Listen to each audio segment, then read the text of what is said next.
Chemin de la vérité, votre magazine qui traite des questions touchant à la spiritualité, aux religions. Nous revoici encore une fois pour ce nouveau numéro pour traiter une question aussi pertinente. Nous allons parler de Dieu, de la politique, de l'écuménisme. Est-ce que cela apporte-t-il une solution exacte et réelle à l'émergence ou au développement de la nation? C'est dans cette émission que nous allons traiter de ces sujets. C'est avec notre invité, le prophète Samuel Tamba, que nous allons parler de ces sujets. Bienvenue sur le chemin de la vérité.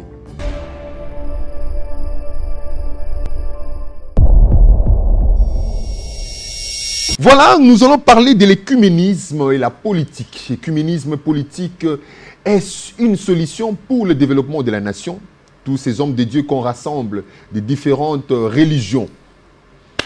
Est-ce que ça nous apporte la paix? Surtout dans ce pays, la RDC, qui a tant prié, après autant d'années, plus de 60 ans d'indépendance, le pays, toujours, il y a des choses qui taraudent nos esprits, il y a des choses qui ne bougent pas jusque-là. Alors, prophète Samuel Tamba, bonsoir et bienvenue encore une fois dans cette émission. Bonsoir Rémi, bonsoir à tous les téléspectateurs, bonsoir Digital, bonsoir peuple de Dieu, bonsoir vous tous de partout où vous êtes, qui avaient eu cette opportunité de nous suivre en ce jour. Que le Seigneur vous bénisse. Merci beaucoup, encore une fois, de répondre à cette invitation. Vous êtes un habitué, vous êtes devenu un habitué de cette émission. Et surtout que vous intervenez sur des sujets vraiment très capitaux, très importants pour l'épanouissement, l'émancipation, encore l'épanouissement spirituel de tous nos téléspectateurs. Alors, aujourd'hui, nous allons parler de l'écuménisme, son apport dans l'évolution, dans l'émergence, dans le développement de la nation, sur le plan spirituel d'abord. Parce que tout part de du spirituel avant d'atteindre le matériel. Mais nous devons d'abord comprendre une chose. Dieu et la politique. Est-ce que ces deux concepts marchent-ils ensemble? Oui, mon frère Rémi. Dieu et la politique, ces deux concepts sont compatibles. Pour ne pas dire qu'ils sont incompatibles, ils sont compatibles. Parce que quand vous lisez la Bible, qui est la parole de Dieu, vous allez vous en rendre compte qu'il y a eu des gens de la Bible, des gens de Dieu, qui ont dirigé les nations. La politique étant définie comme étant la dextérité, la capacité de gérer une société. Ne peut que dépendre de Dieu et de la bonne manière. On peut citer des exemples éloquents dans la parole de Dieu. Je vous cite Joseph. Je vous cite Daniel, qui ont été des dirigeants compétents, qui ont eu à faire développer les nations d'antan. Mais pour ne pas aller loin, pour ne pas parler de moi ou bien des idéologies, si nous laissons parler la Bible, je peux citer un passage, le Proverbe 29, le verset 2. La Bible dit ceci: quand les justes se multiplient, le peuple est dans la joie. Quand le méchant domine, alors là, le peuple gémit. Quand on a des dirigeants chrétiens qui sont justes, le peuple est dans la joie. Mais quand ce sont des gens qui ne connaissent pas Dieu, alors là, lorsque vous dites que quand nous avons des dirigeants chrétiens, c'est comme si la justice, ceux qui font le bien, c'est l'apanage de chrétiens. Absolument. Vous pensez que d'autres religions, pour ceux qui sont dans d'autres religions, ne font pas le bien? Ils ne peuvent pas faire le bien, parce que le bien, c'est Jésus-Christ. Et ne peut avoir Jésus qui est le chrétien. Ah, ça, c'est vous qui le déclarez. Ce n'est pas moi qui le déclare. C'est la parole de Dieu qui le dit. Il n'y a de salut en aucun autre nom. Ça, il faut que nous soyons clairs. Rien qu'en Jésus. L'amour, c'est Jésus. Dieu est amour. Là, je comprends que vous défendez la parole que vous, en quoi vous avez cru. Parce que tout le monde ne croit pas à cette parole. Nous allons y arriver. Dans l'universalité, donc justement, vous ne pouvez pas prétendre avoir ce monopole-là, que le bien, la justice n'est que l'apanage de chrétiens. Mais c'est la question que vous m'avez posée. Est-ce que ce sont seulement les chrétiens qui peuvent être justes? Je vous dis oui, exactement.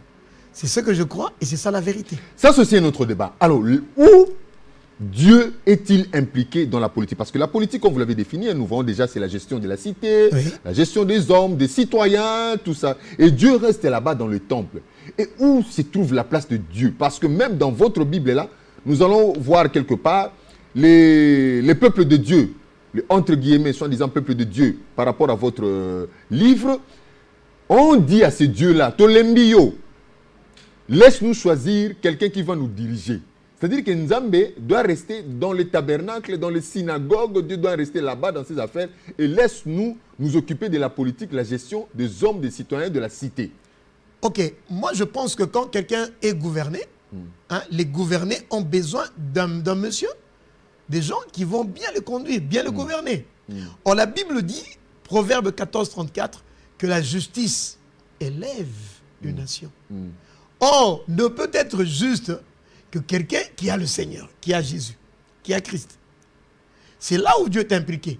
Parce que papa, je vais encore citer un autre passage, Philippiens 2, 21. La Bible dit que tous ne suivent que leur intérêt. Personne ne suit l'intérêt de Dieu. C'est-à-dire, quel est l'intérêt de Dieu? C'est que je puisse aimer mon frère comme je m'aime moi-même. C'est le premier commandement de Dieu. Tu as deux commandements de papa Rémi. Et puis, permettez aussi à ceux qui nous suivent en Côte d'Ivoire, Cameroun, Gabon. Hein? Ok, je suis en train de montrer la relation. Qu'est-ce que Dieu est venu faire dans cette histoire? Deux grands commandements. Le premier commandement, tu aimeras ton Dieu de tout ton cœur. Deuxième, tu aimeras ton prochain comme tu t'aimes toi-même. Or, là où Dieu maintenant intervient, c'est où? C'est que personne ne peut aimer son prochain s'il n'a le Seigneur. Ne peut aimer son prochain que quelqu'un qui a le Seigneur. Voilà pourquoi, avec tous les opposants que nous voyons, ils peuvent avoir un bon discours, mais dès qu'ils touchent les ardeurs de pouvoir, il est perdu. Pourquoi? Parce que ne peut refuser la gloire de ce monde, ne peut refuser la gloire de l'argent que quelqu'un qui sait dire au Seigneur, on n'adore que Dieu. C'est celui qui adore Dieu qui peut résister à la pression, à l'influence de la gloire, à l'influence du pouvoir. Ne peut faire du bien, je le répète, il n'y a que Dieu. Il n'y a que ceux qui marchent avec le Seigneur. Et là, ce sont les chrétiens. Voilà là où Dieu intervient. Voilà, merci beaucoup. Nous comprenons que Dieu, c'est dans le cœur. Absolument. Alors, nous avons, tantôt là, j'ai évoqué cette, comment dire, cette approche-là que la justice ne peut pas être l'apanage seulement de chrétiens. Parce que lorsque nous voyons dans d'autres cieux, prenons les cas d'autres pays pour ne pas les citer, je ne veux pas les citer, mais nous voyons quand même des pays qui se développent, mais qui croient à une certaine religion. Alors, c'est Dieu-là. Vous vous dites que Dieu est un et unique. Mais nous voyons autant de religions. Déjà, avec le christianisme, nous voyons autant de mouvements, autant de mouvances. Il y a le catholicisme, il y a le protestantisme, il y a les orthodoxes, il y a les anglicans, il y a le réveil, il y a ceci, cela, il y a patati, patati. Il y a beaucoup de mouvements déjà dans le christianisme. Il y a aussi l'islam qui est là, qui croit aussi à l'être de Dieu, que Dieu est unique. Il y a autant de religions dans ce monde. Et dans certains pays, dans d'autres cieux, nous voyons de religions, de pays qui sont attachés à la religion. Et ces pays émergent. Est-ce que ces dieux-là, peut-il répondre à ce qu'on appelle écuménisme? Parce que nous entrons déjà directement dans le vif de notre sujet. Est-ce que ce Dieu-là peut-il répondre à toutes ces religions-là qui croient que Dieu est là? Oui, Dieu est. Dieu est vivant, Dieu est. Pour ne pas dire existe, mais Dieu est. Parce que ce verbe être, est-ce que Dieu peut-il répondre à tous ces mouvements-là au même moment? Ok. Votre question est pluridimensionnelle. Il y a beaucoup d'éléments, mais il y a un élément capital que je voudrais un peu épingler avant de pouvoir attaquer directement l'œcuménisme. Rémi, il faut que tu saches une chose. Dieu est bon. La Bible dit, la pluie et le soleil, il le donne à tout le monde, méchant ou pas méchant. Mais il faut aussi que tu saches une chose. La RDC n'est pas l'égale de ces pays. Il y a des intérêts qui, comment je peux dire, des intérêts différents. La RDC a une position stratégique là, dans le cœur du Seigneur. N'en déplaise à ceux qui m'écoutent de toutes parts. Ah oui, c'est votre opinion. Oui. Papa Rémi, il faut que tu saches une chose. Ces pays ne sont pas la RDC. Il y a divergence d'intérêts de la part du Seigneur. Il y a divergence d'attaque. L'attaque que toi tu as est différente de ce que moi j'ai. Mais il faut que nous sachions une chose. L'émergence d'un pays dépend non seulement de Dieu, il y a des paramètres, mais il y a aussi la bonne, comment dirais-je, la bonne gouvernance. Quand quelqu'un gère bien, il peut aller de l'avant. Ce n'est pas un problème. Maintenant, RDC, dans le cas de notre pays, il y a des paramètres que le diable a mis devant nous, qui font à ce que nous ne puissions pas aller de l'avant. Maintenant, pour attaquer la question de l'œcuménisme, je vais entrer en plein pied dans ce dossier. Il faut que tu saches une chose. L'œcuménisme, c'est un mouvement interconfessionnel. Oui, avant qu'on y arrive, je voudrais d'abord avoir une certitude. Oui. Est-ce que c'est même le Dieu là, il est le même et répond-il à toutes ces religions de la même manière? Parce que les chrétiens croient que Dieu est là, le créateur de l'univers. Et les musulmans croient que Dieu est là, le créateur de l'univers. Et les bouddhistes, et consorts patati patata, tous croient que Dieu est là, le créateur. Et tous implorent le même Dieu, croient qu'ils implorent le même Dieu, mais d'une certaine manière. Ce Dieu-là, répond-il à toutes ces religions-là? Non. Sans embâche, sans tergiverser, je vous dis déjà non. Pourquoi? Ce Dieu-là nous a montré le chemin par lequel on peut l'atteindre. Il y a un seul chemin. Et le chemin, c'est Christ. Donc, ce qui est vrai, c'est qu'il y a un seul Dieu. Ça, c'est vrai. Tous nous prions un même Dieu, selon ce que les gens disent. Mais maintenant, pour l'atteindre, il y a une différence. Il y a une approche. Lui-même a montré le chemin. Les autres ne veulent pas suivre le chemin. Il faut aller dans le chemin que lui a montré. Acte 4, 12. Romains 3, 25. Vous rendez Dieu égoïste, hein? Je ne rends pas Dieu égoïste. Hein? Il a lui-même donné. Papa, il faut que tu saches une chose. Dieu nous a donné tout ce que vous voyez, religion musulmane, religion, je ne sais pas moi, kimbanguiste, religion, tout ce que vous avez cité là. C'est l'effort de l'homme pour atteindre Dieu. Or, l'évangile, ce n'est pas l'homme qui doit atteindre Dieu. L'évangile, c'est Dieu qui atteint les hommes. On en a déjà parlé. Et Dieu a montré un chemin, un canal. Il dit, pour m'avoir, il faut aller comme ça. Les gens ne veulent pas, ils ne vont pas l'atteindre. Acte 4, 12 dit ceci, il n'y a de salut en aucun autre nom, rien que par le nom de Christ. Je donne un autre passage, Acte 4, 12, Acte 4, 12, il n'y a de salut en aucun autre nom. Jean 14, 6, je suis le chemin, la vérité et la vie. Nul ne peut aller au Père que par moi. Voilà une bonne indication. Merci Saint-Esprit. Jean 14, 6. Nul ne peut aller au Père que par Christ. Alors, si les musulmans n'acceptent pas Christ, c'est clair qu'ils ne peuvent pas atteindre le Père. Si, je ne sais pas moi, les anglicans, ou bien les orthodoxes, ou bien, je ne sais pas moi, toute religion, qui n'acceptent pas Christ, alors là, nous sommes désolés. Mais voilà, merci beaucoup, papa. Donc, pour vous, Dieu ne répond pas à toutes ces religions parce qu'il a déjà placé une voie. Absolument. Il a déjà placé un schéma. Absolument. Par lequel l'atteindre pour qu'il puisse agir. Okay. Maintenant, dans le cas de notre pays, quand on le dit dans le cas d'espèce, dans notre pays, prenons le cas de notre pays où, dans un pays où la situation ne s'améliore toujours pas, malgré la pluralité d'églises, malgré toutes ces religions implantées ici, et malgré la domination écrasante de chrétiens. Mais le pays tergiverse toujours. On dit comment encore le pays plane toujours. Ça et là, le pays vacille. On ne sait pas. C'est même dans le chef et de la population qui ne veut pas changer de mentalité, et des gouvernants et des gouvernés, même chose. Le pays, donc, ne tient même pas à avancer. Jusqu'à entendre la déclaration du numéro 1 de la nation qui dit, je cite, Mboko ese kufa nango. Vous ne voyez pas que quelque part, vous aussi, vous n'avez rien fait. Qu'est-ce que vous avez fait? Puisque vous avez même participé dans l'œcuménisme. On a rassemblé les églises, puisque vous avez le vrai Dieu. Basangi Sibino, on a rassemblé les églises, on a rassemblé les foi, on a rassemblé les religions. En même temps, vous aussi, vous avez été là-bas. Qu'est-ce qui se passe? Parlez-nous un peu de cet œcuménisme. Pourquoi ça ne tient pas? Ok, ça ne peut pas tenir. Ça n'allait même pas tenir si vous n'avez pas été présent, puisque vous avez croyez avoir le monopole, de la connaissance de Dieu ou bien de l'intimité avec Dieu. Mais vous participez aussi à cela. Ok. M. Rémi, merci. Moi, je commencerai pédagogiquement par définir l'œcuménisme. C'est un mouvement qui vise l'union.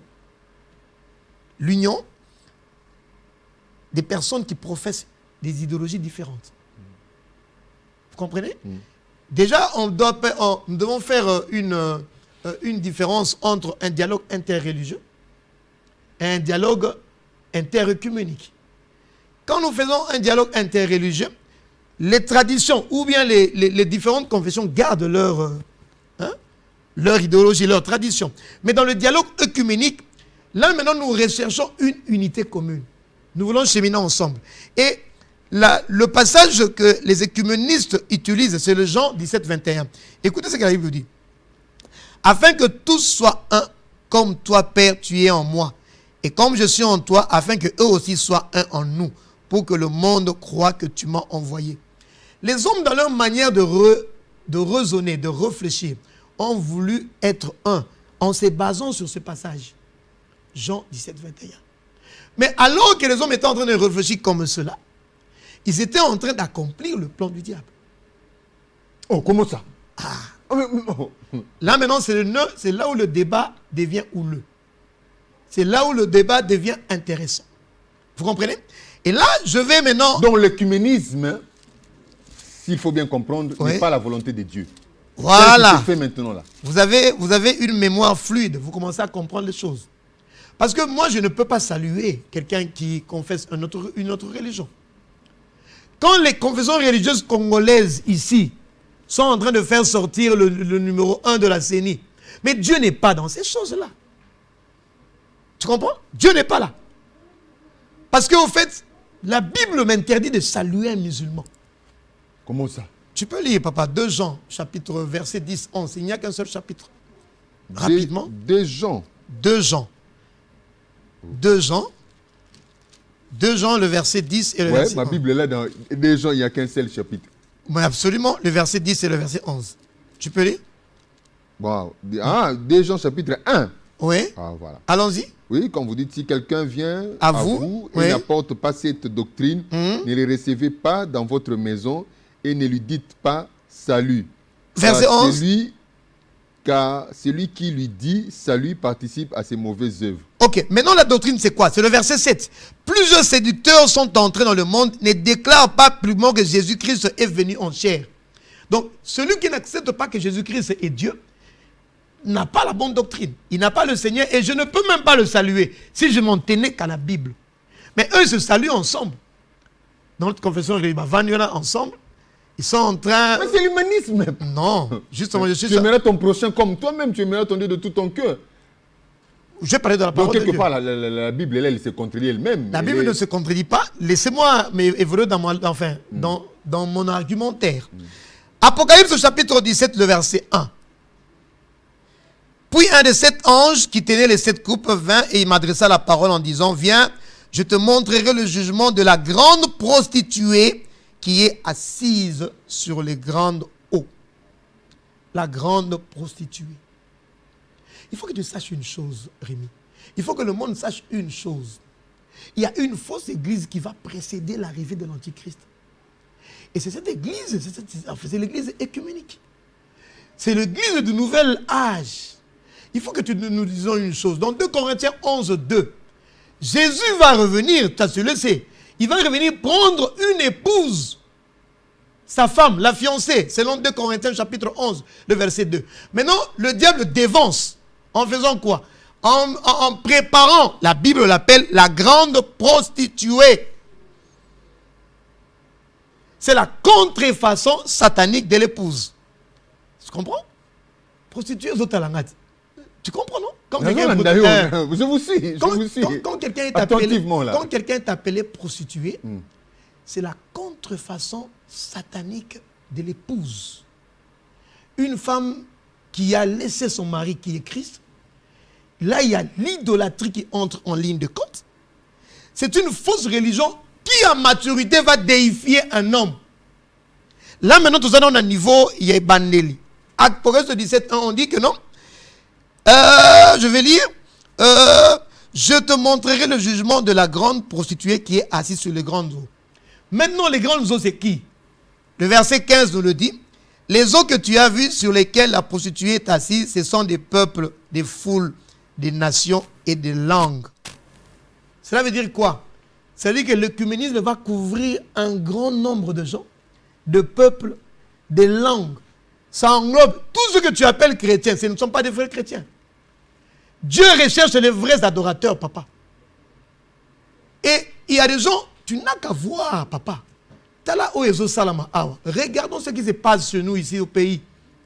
Ceux qui ont le plus de vues. Le plus de vues. Tu peux aller au verset 2, on peut continuer. C'est avec elle que les rois de la terre se sont livrés à la débauche. Et c'est du vin de sa débauche que les habitants de la terre se sont enivrés. Les gens de la terre, tout ce peuple-là, tous ceux qui sont en train de suivre les aventureux que tu vois sortir jour et nuit. Pasteur, j'ai des frissons là. Non. Donc on peut dire que tout ce qui se passe là, je prends seulement les cas de notre pays, hein, tous ces mouvements œcuméniques qui se font pour appuyer, accompagner la politique, accompagner la nation, ne font que enfoncer le pays dans le déboire. Donc Dieu est fâché contre tout ça. Non, non. Alors, il vaut mieux alors dissocier la politique de la religion. Que la politique ne s'occupe de la politique et la religion ne s'occupe que de la religion. L'œcuménisme vient avec une fausse église. Une église qui est comparée à une femme prostituée. Une église qui a rompu son engagement envers Dieu par un adultère spirituel. C'est l'église œcuménique. C'est l'église où nous voyons les kimbanguistes, les catholiques, les protestants, les musulmans être assis ensemble. C'est la fausse église et Dieu est contre ça. Ce n'est pas ce que lui est venu préparer. D'ailleurs, Dieu ne connaît pas le protestantisme, le catholicisme. Là, il me dit dans Philippiens que Dieu connaît ceux qui lui appartiennent et que celui qui cite le nom de Dieu, qui s'éloigne du péché. Ce n'est pas ce que nous sommes en train de voir chaque jour. Il y a un cri qui sort dans le cœur de Dieu et que moi, en tant que prophète, je viens ici claironner. Ésaïe 1, 21. Là, il me dit ceci. La cité fidèle est devenue une prostituée. Rémi. Donc, il y a une église en gestation. Il y a une église qui est déjà là. Il y a une église qui précède. Il y a une église qui tangue de l'autre côté. Et au vu et au su de tout le monde, nous sommes en train de le voir. Nous croyons en cette église. Les gens croient. Ah, bah, confession, mais au fait, c'est l'église fausse. C'est la fausse église qui est ici traitée de prostituée dans la parole de Dieu. Et laisse-moi continuer. Cette prostituée est assise sur les grandes eaux. Le verset 15, Apocalypse 17. Cette église a une autorité incontestable sur des peuples, sur des nations, sur des langues. Elle contrôle d'immenses régions du monde. Dernièrement, il y a un pasteur qui s'est plaint à la télévision. Il a dit qu'il y a des gens qui ont laissé Dieu. Des pasteurs qui ont laissé Dieu, qui ont plus de vues. Mais c'est ça ce que je suis en train de dire. Laisser Dieu, c'est quoi? C'est devenir idolâtre. C'est devenir prostitué. Ils ont plus de vues comment? Mais cette église est assise. Ils ont konza. Bate belé, bate dirigé, bate croire en ango. Ce n'est pas moi qui le dis. Ce n'est même pas une prophétie, c'est la Bible. Je ne fais qu'interpréter Apocalypse. Laisse-moi, papa. Cette église, non, mais laisse-moi terminer. Eux-mêmes ne s'en cachent pas. Les prophètes de cette église fausse, les prophètes de Satan, les antéchrists, qu'est-ce qu'ils disent? Ils disent que non, c'est biblique. Nanaza populaire que les kabate belé. Quand ils disent ça, c'est quoi? Mais c'est ça que nous sommes en train de voir. Alors, quelle est l'église qui est populaire ici au Congo? Prenons les cas seulement du Congo. Quelle est l'église qui est populaire ici au Congo? N'est-ce pas l'église des réveils? Donc, c'est vous l'église des réveils, parce que vous faites partie de ces mouvements-là, de ces nouveaux mouvements de la foi, de la chrétienté, qui est arrivé et qui est aussi au Congo, qui a beaucoup plus de fidèles, qui a beaucoup plus d'adeptes, qui est installé partout. Donc on peut dire que c'est l'église des réveils qui nous a mouru, qui nous amène dans l'erreur. Et si on peut regarder d'autres pays, on ne voit même pas ces systèmes de kiménisme. Aux États-Unis, en France, mais ces nations se développent. En Chine, j'ai été une fois là-bas, ils déclarent qu'ils sont athées. Mais ils se développent. Papa Rémi, peut-être. Mais ici, on prie chaque fois, prier des nations, prier des nations. Papa Rémi, peut-être que c'est une première émission sur le communisme. Je t'informe que ce mouvement, le COE, c'est le Conseil économique des Églises, a son siège à Rome, en Italie. Et le président, maintenant, il est français déjà depuis 2018. Enfin, j'ai perdu son nom. La prochaine fois, je vais t'amener le nom. Donc, ce n'est pas ici, sur place, au pays. Nous sommes en train de vivre que les affres. Mais notre pays est stratégiquement parlant, il est important. Voilà pourquoi nous sommes en train de voir ces choses qui se passent ici. Mais laisse-moi te dire une chose, Papa Rémi. L'église 17.1, après 17.1, l'église prostituée, une église qui a laissé le Seigneur. Tu parles de beaucoup de gens qui entourent cette église. Des églises pentecôtistes, comme tu le dis. Mais je suis bac avec toi, papa. Qu'est-ce qu'il a dit? J'ai adhéré à sa pensée. Il a dit, si notre église a une tête, c'est que cette tête-là est corrompue. Et c'est ce que vous voyez. Vous voyez. Il a dit ça sur ton plateau. Cette tête-là est corrompue, mon frère. Il y a des leaders maintenant sur place qui sont des leaders de Satan. Et ce sont le plus souvent ceux qui font beaucoup de bruit. Laisse-moi te dire une chose. Il y a un pasteur Marcelo qui a dit ici que le catholicisme, c'était, comment on appelle, une salle d'attente de l'enfer. J'adhère à sa position. Moi, je viens d'une église protestante. J'ai quitté l'église protestante. Il a parlé de Ngunza dans l'église qui m'angoisse. Mais j'adhère à sa position. Mon frère. Une église qui n'a pas de chef. Une église qui a oublié. Une église qui ne sait plus ses repères. Une église qui ne se confie plus au Seigneur. Et la Bible l'appelle la grande prostituée. Et moi, je suis en train de te dire que l'église œcuménique est du diable. Pourquoi? Parce que cette église œcuménique, l'église du nouvel âge, l'église de temps contemporaine, c'est une association diabolique qui vise à préparer à maturité, à terme, l'Antichrist. L'Antichrist sortira de là et je vais le prouver dans ton émission. Je n'ai pas besoin de beaucoup de vidéos, je n'ai pas prouvé. Je te le prouverai.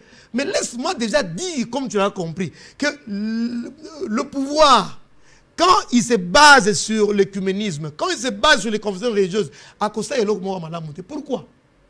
Le verset 2 nous le dit. Apocalypse 17, verset 2. Je suis en train de lire parce qu'Apocalypse c'est difficile. Beaucoup de gens n'appréhendent pas ces livres. Voilà pourquoi j'ai agencé mes notes. Écoute ce qui est écrit. C'est avec elle que les rois de la terre se sont livrés à la débauche. C'est avec cette église œcuménique que le pouvoir politique se livre à la débauche. Pasteur, permettez-moi de vous poser une question, pasteur, parce que ça risque de partir. Est-ce qu'on ne peut pas... Pasteur, vous êtes un pentecôtiste, vous êtes quelqu'un de flamme, de feu, donc vous êtes du réveil. Et ces enseignements, ces révélations, vous ne les avez jamais partagés avec vos compères pour qu'ils arrivent jusqu'à s'associer dans ce mouvement œcuménique et tomber dans ce piège ici. Est-ce qu'ils le font exprès ou bien ils sont corrompus quelque part? Nous sommes dans une guerre des adorateurs. La guerre des adorateurs. As-tu déjà entendu parler de la cabale juive dans laquelle nos chefs spirituels entre parenthèses, parce qu'ils ne sont pas mes chefs, nos chefs spirituels de l'église pentecôtiste, tu n'as pas entendu le général Sonny Kafuta dans la toile. C'est même pas un secret. Il a dit que mes gens, ceux qui me combattent aujourd'hui, sont dans la cabale juive. Tu n'as pas entendu ça? Il a dit, moi j'ai écouté. Tu sais ce qu'est la cabale juive? Ensemble de magie, de foi et de science. Là où on parle des anges. Quand un pasteur vous dit, habillez-vous en vert, habillez-vous en blanc, mais ça c'est la cabale juive. Ce sont des anges. N'avez-vous jamais entendu parler des anges moissonneurs, des églises qui sont pleines? Mais ce sont des démons, anges moissonneurs. Mais Jésus lui-même quelque part a pratiqué cette histoire de la magie. Quand il est passé à la transfiguration, en ressuscitant Moïse, il ressuscitait Élie d'un côté et d'un autre. Tu vas me faire perdre la pensée. Nous sommes en train de parler de l'église pentecôtiste. L'église pentecôtiste qui est noyautée du dedans. Ce n'est pas vous qui avez parlé de la théâtralisation de la prophétie. Ça se passe où? Il n'y a rien de Dieu, papa. Quand vous allez dans 1 Thessaloniciens, la Bible dit quoi? Ceux-là qui n'ont rien de Christ, ce sont ceux-là qui se mettent sur la chair en train de prêcher. C'est ça ce que l'Antichrist va faire. Mais déjà, nous sommes en train de voir les précurseurs Nabango. Quand quelqu'un est en train de faire du spectacle en faisant sortir de l'argent, en disant qu'il allait trouver une femme dans un hôtel. Mais c'est quoi ça? C'est la terre. Il n'a rien de Dieu en lui. Mais qu'est-ce qu'il fait? C'est lui, celui qui n'a pas de Dieu, est en train là dans le temple en train de prêcher. Ce n'est pas moi. La Bible le dit. Et nous, Christ recherche les vrais adorateurs. La Bible dit ceux qui l'adorent en esprit et en vérité. S'ils étaient nombreux, comme tu le dis, pourquoi la Bible parle de ce thème rechercher les vrais adorateurs? Pourquoi? Laisse-moi te dire une chose, Rémi, je rentre à notre sujet. J'avais déjà décrit la première chose. L'église unie là, ceux qui cherchent l'unité en dehors de Dieu, l'église œcuménique, l'église du nouveau âge, C'est une église qui est démoniaque. Et la Bible l'appelle la prostituée. Ce n'est pas moi, c'est ça, la Bible. Maintenant, le verset 2. On était au verset 2. C'est avec elle que les rois de la terre se sont livrés à la débauche. Donc, les rois de la terre vont se baser. Ils vont utiliser cette église-là pour noyauter tout le système. Et c'est ce qui se passe au Congo. Et pourquoi seulement au Congo? Parce que l'écuménisme est là. On le constate plus au Congo qu'ailleurs. Non. Pourquoi seulement ici? Tu n'as que dans 5 cette ans. ampleur. Vous donnez encore à cet écuménisme-là le pouvoir de faire ceci, de décider, d'apporter ceci, jusqu'à nous choisir Rémi, quelqu'un qui va que, contrôler l'appareil électoral. Tu n'as que 50 minutes et c'est à peine que tu as quota. C'est un dossier qui est vaste. N'oublie pas que nous sommes en train de parler d'Apocalypse. C'est un mariage de Jézabel comme système religieux et d'Akab. Ce n'est pas nouveau. La Bible en parle. N'as-tu pas lu dans la Bible le mariage entre Jézabel et Akab? Akab représente quoi? Jézabel représente Akab représente le système politique. Jézabel avec ses 850 prophètes de Baal et d'Astarté. Allez lire un roi, vous allez voir cette histoire qui est là. Hein? Jézabel a ses propres prophètes que nous sommes en train de voir ici faire beaucoup de bruit. Tout ce monde que tu vois, ce sont des prophètes de l'écuméniste.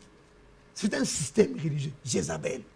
Et le verset Apocalypse 17, 2 dit quoi? C'est avec elle que les rois de la terre, elle qui, avec la grande prostituée. Donc, pasteur, prochainement, lorsqu'on nous appelle, on nous invite à participer à une prière pour la nation, qu'on n'y va pas. N'y allez pas. Vous allez faire quoi? Vous allez faire quoi? Vous n'y allez pas.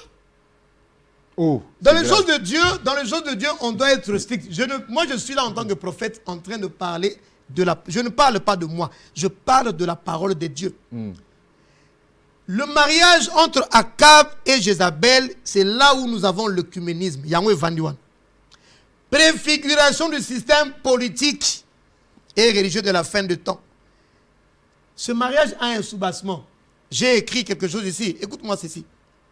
L'Église, cette Église ne peut rien imposer sans user de compromis politiques. Tu verras que tous ces prophètes-là, du système de Jézabel, ils usent de quoi? Tu vas voir leur langage. Ne joue pas avec moi. Oh, comment? Mais tu n'as jamais entendu ça? Tu n'as jamais entendu ça? Oh, laisse-moi parler. Mais le vrai prophète dit quoi? Il laisse le tout à Dieu. Il dit à Dieu soit la vengeance. Que Dieu soit juge. Ça, c'est le langage du vrai adorateur. Mais celui qui n'a pas le vrai adorateur, il a des relations dans le pouvoir. Il peut faire mal. C'est dangereux de s'attaquer à des gens comme ça. Alors, pourquoi? Ils peuvent même tuer. Parce que c'est comme une fatalité, donc la nation est déjà perdue. Donc, on peut confirmer que Mboka est Koufapé, Koufi, donc il y a mouvement à la moine, Aluka Salune, que chacun poursuit pour tous. Je continue dans mon argumentaire. Jézabel a voulu tuer Élie, le vrai prophète. Et Akab lui a laissé les mains libres. Akab a empêché à quitter. Il a laissé les mains libres. De la même manière, le pouvoir a besoin de ces fous du roi pour aller soudoyer le peuple, pour aller séduire le peuple, pour aller charmer le peuple. Vous voyez un peu le mariage contre nature. Akab et le pouvoir a besoin de cette église. Cette église a besoin. Vous allez voir qu'à tout instant, le pouvoir va user de ces gens-là. Il y a un moment dans la TV dernièrement, toi tu es allé prendre de l'argent. Ce ne sont que ces gens-là qui tournent. Le pouvoir a besoin de... Le prophète d'Astarté. Ah je vous donne des cas clairs et concis que tout le monde sait. Tu verras que ce sont ces serviteurs-là qui tournent toujours autour de roi. Ce sont ces gens-là qui vont amadouer le peuple. Ils sont dans un mariage. Et Apocalypse 17, 2 le dit clairement. C'est avec elle. Tu verras le pasteur là en train de calmer les fidèles. Bon dosé. Il est le chef de la confession. Il y a pas Pentecôte. Mais c'est lui qui joue avec le pouvoir en place. Et toi, tu as entendu, tous nous avons entendu à la télévision. Ah, on va 50 000. Toi, ça 200 000. Mais parce que le pouvoir a besoin d'eux pour amadouer le peuple. Et ces gens-là, maintenant, pour amadouer le peuple, font quoi? Ils vont maintenant séduire. Ils vont charmer. Par des pouvoirs, vous l'avez dit avec Baka, et des pouvoirs qui sont pas sains. D'autres sont en train... Papa, aujourd'hui à l'église, les habits sacerdotaux, parlons-en. Ce sont des choses pour séduire le peuple. Pasteur, entre Talit. Pasteur, pardon, permettez que je vous retienne un peu la parole. Pasteur, vous vous comportez ainsi, vous agissez ainsi. Hein? N'est-ce pas parce qu'on ne vous a pas aussi intéressé pour participer à verset biblique. Si vous avez été choisi parmi tous ces hommes de Dieu qui côtoient le pouvoir, la politique, est-ce que vous agirez ainsi? Les vrais adorateurs, non pas seulement moi, mais les vrais adorateurs vont agir ainsi. Écoute, je vais te lire une chose. Matthieu 4, 10, Jésus lui dit, « Retire-toi Satan, car il est écrit, tu adoreras le Seigneur ton Dieu et tu le serviras lui seul. » Là, il a refusé la proposition d'avoir la gloire du monde, les richesses du monde. Satan proposait la gloire et les richesses du monde. Si quelqu'un touche à ces choses, il n'est pas un vrai adorateur. Il faut que tu saches une chose. Le monde est comme Pengwanango, mais il y a un reste Pengwati. Il y a un reste qui ne fléchit pas les genoux devant Baal. Il y a un reste qui ne fléchit pas les genoux devant l'argent. Il y a un reste qui ne fléchit pas les genoux devant les femmes. Mais d'autres, papa, mais vous voyez, c'est pitoyable.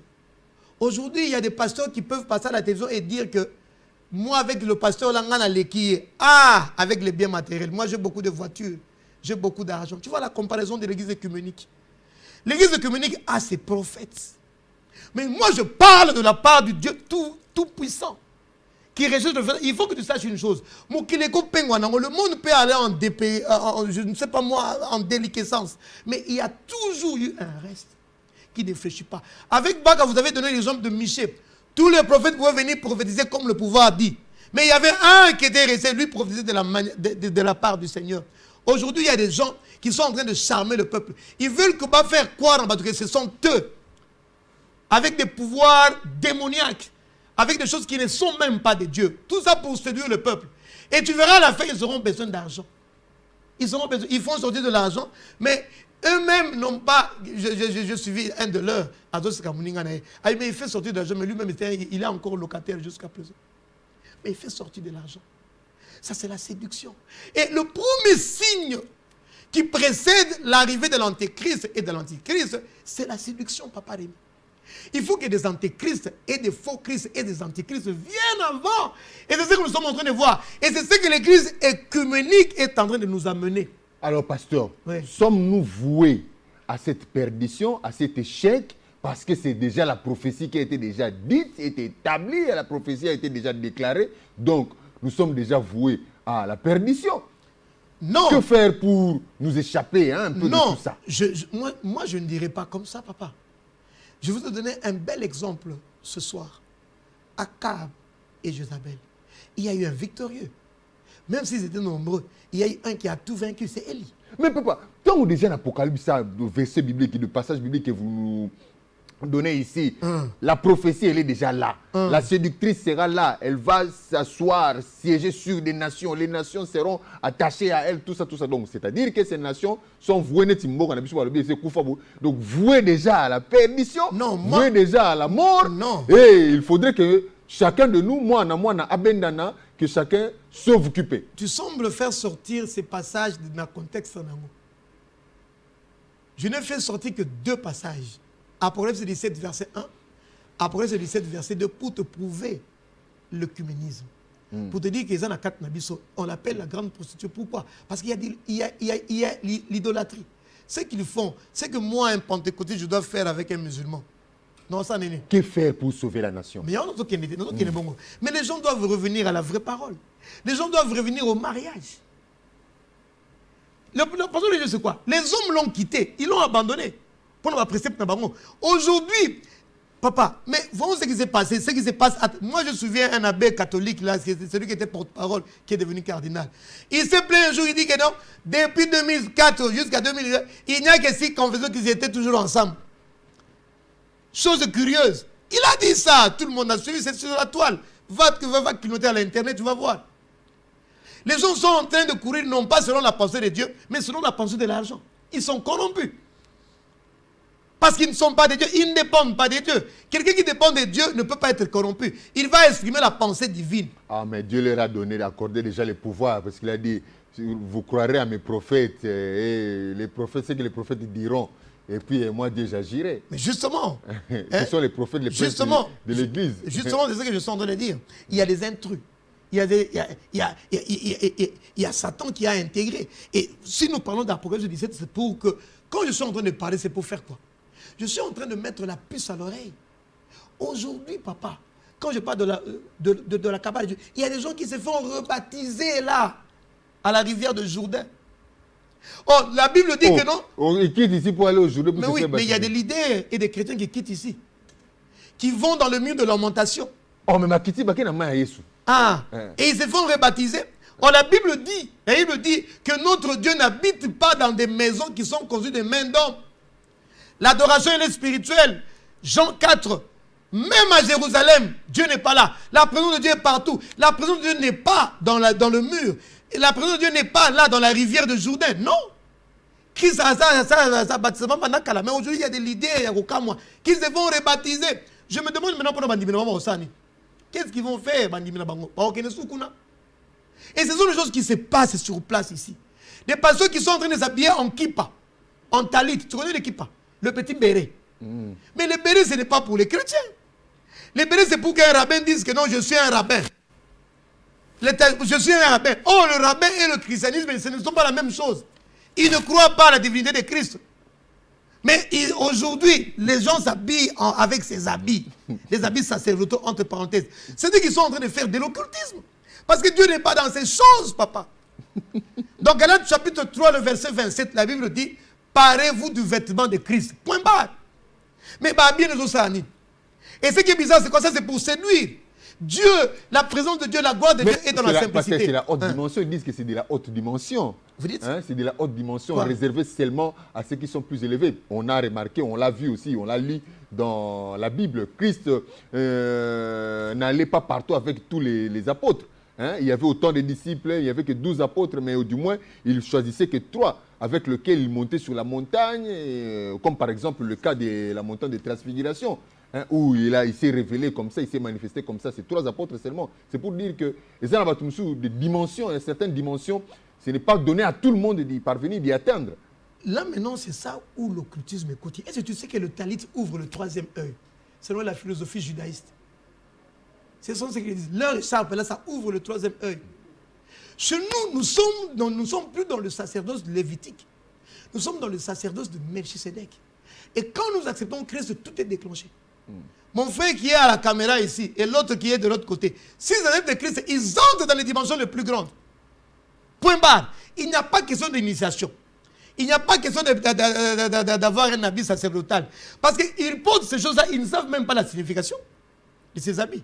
Quand un juif apporte, il affirme sa philosophie, sa paternité.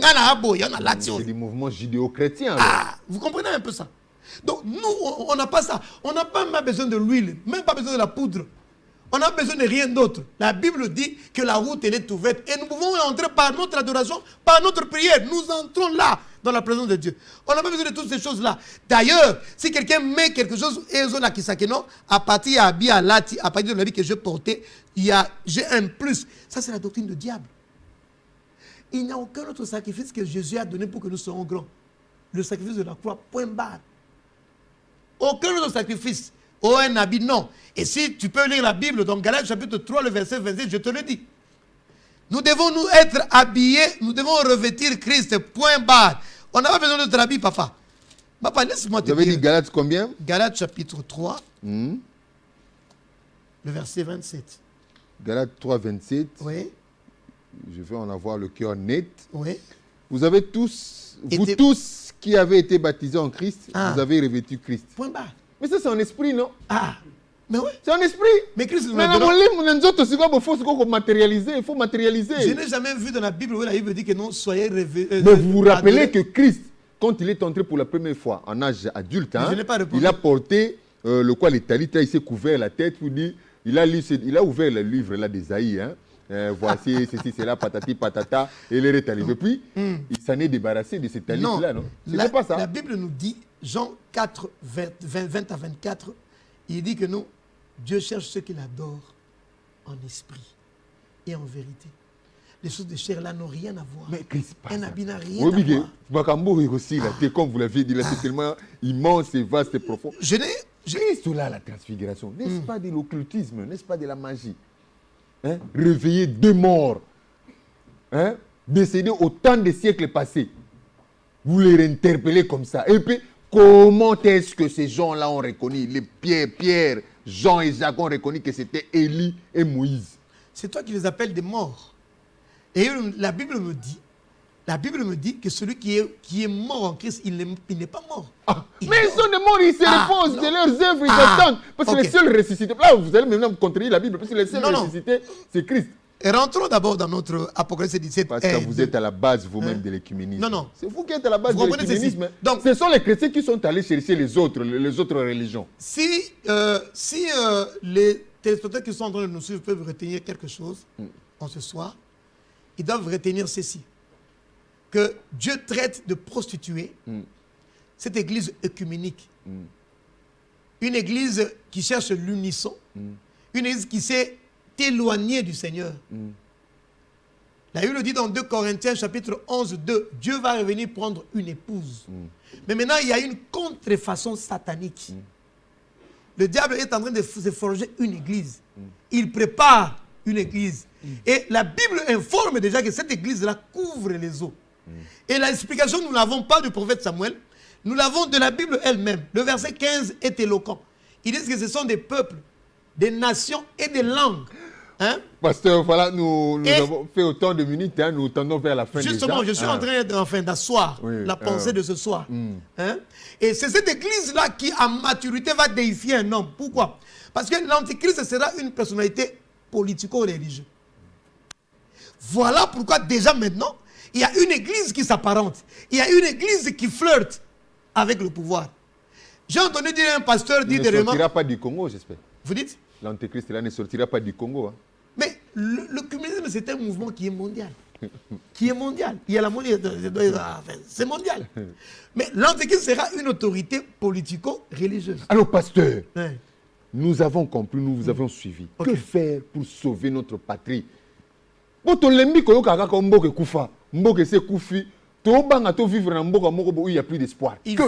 les gens soient revêtus de l'esprit de lit en ce temps de la fin. L'esprit de lit. C'est une vaste matière. Mais il y a toujours de l'espérance aussi longtemps que le Seigneur est là. Toute solution est possible, même dans notre pays. Il faut que des Élis se lèvent. Élie qui porte un esprit de restauration. C'est un révolutionnaire. Il faut que les gens se révolutionnent, qu'ils viennent au devant du grand Seigneur. La Bible le dit. Proverbe 29, 2, on a commencé avec ça. Quand les joies vont avoir le règne du pouvoir, le peuple sera dans la joie. Mais quand il y a les méchants c'est qui? Le méchant, c'est celui qui ne confesse pas Dieu. Le méchant, c'est celui qui est idolâtre. Voilà. Le méchant, ce sont les prophètes écuméniques. Voilà, le méchant, ce sont les rois qui touchent. Voilà, pasteur, malheureusement. Heureusement pour vous, vous avez une institution de formation, une école biblique, où je pense que les téléspectateurs qui nous ont suivis pourront peut-être quand même vous appeler. Vos coordonnées, parce que nous sommes arrivés à la fin, on nous fait signe que le temps nous est parti. 089 81 37 57 8. 089 81 37 57 8. L'université sur laquelle le nom et l'adresse? Institut biblique de Kinshasa, sur 14e rue. Ceux qui veulent être un peu, comment dirais-je, entrer dans les techniques de l'art, dans la théologie pratique, ils peuvent nous contacter au 089 81 37 57 8. Notre siège est sur 14e rue Limété, dans l'ancêtre de Campus pour Christ. Et nous dirigeons la branche de Lukunga, qui se situe sur l'avenue Lunzadi numéro 5, Mbinza Pigeon. Mbinza Pigeon, avenue Lunzadi numéro 5, dans le siège de l'église des ambassadeurs pour Christ qui dirige le prophète Gary King. Voilà, merci beaucoup, pasteur. Je pense qu'ils ont compris. Vraiment. Apocalypse 17, verset 1, c'est là où on parle de l'église œcuménique, une église qui est déjà en train de couvrir beaucoup d'espace. La preuve, c'est qu'elle est vue des pasteurs aventuriers, ils ont qui en s'accroissant. Et au verset 2, la Bible dit que non, le pouvoir fait la débauche, flirte avec cette église pour noyer le peuple. Et pour en sortir, c'est simple. Il faut que nous puissions avoir l'esprit d'Élie, l'esprit des révolutionnaires, l'esprit de restauration. Peut-être à un autre jour, on pourrait parler rien que du remède. Mais il faut que les gens soient quiets, il faut que les gens soient tranquilles. Aussi longtemps que le Seigneur est vivant, nous n'avons rien à craindre parce qu'il est le bon berger. Voilà un peu le message de la fin. Voilà, c'était ça le message de la fin pour aujourd'hui, le message d'au revoir. Merci beaucoup au pasteur d'avoir répondu à notre invitation pour parler de l'écuménisme. Nous avons parlé un peu de tout, hein, donc bien que de manière un peu succincte, on a essayé de toucher ça et là pour essayer de comprendre l'apport de l'écuménisme dans le développement de la nation. Hein, écuménisme est politique, Dieu est politique. Aucun apport. Donc on a compris, hein, selon les propos, hein, l'opinion de l'homme de Dieu, le prophète Samuel Tamba, pour le prophète Samuel Tamba. Nous sommes arrivés à la fin. Merci à vous tous qui nous avez suivis. Merci à l'équipe technique, Olivier Abedi, Thierry Chabani, à la coordination, Donatien Lutundu Ladodo. Merci beaucoup à la réalisation de Guélor Popo. Guélor Popo, moi, on se retrouve prochainement pour un nouveau numéro sur le chemin de la vérité. Excellent suite de programme sur nos antennes. Au revoir.